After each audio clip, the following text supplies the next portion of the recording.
Après le scrutin présidentiel aux États-Unis d'Amérique, l'heure est au dépouillement pour connaître de qui de Donald Trump ou de Joe Biden va occuper la Maison-Blanche pour les 4 prochaines années.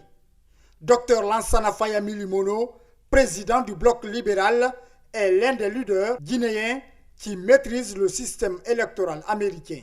Je suis presque certain que Donald Trump sera élu parce que tous les États dont les votes ne sont pas encore, dont le comptage n'est pas encore terminé, dans ces États, c'est Donald Trump qui est en avance. Prenez l'État de la Pennsylvanie où il est en avance de quelques 600 000 voix.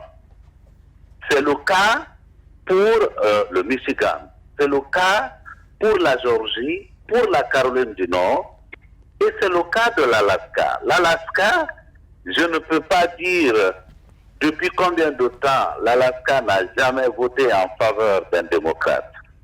Ce qui est donc clair, c'est que à la fin de la journée, le vote de la Géorgie, le vote de la Caroline du Nord, celui de la Pennsylvanie et celui du Michigan feront en sorte que Donald Trump sera largement en tête, n'est-ce pas, au finish. Pour Dr Lansana Fayyami Mono, les dirigeants africains doivent imiter le modèle démocratique américain pour un développement économique harmonieux du continent. Ce qui va retarder la démocratie d'être très prospère sur le continent, c'est le fait que tout le monde considère la loi comme un encombrement. On évoque la loi quand ça nous arrange.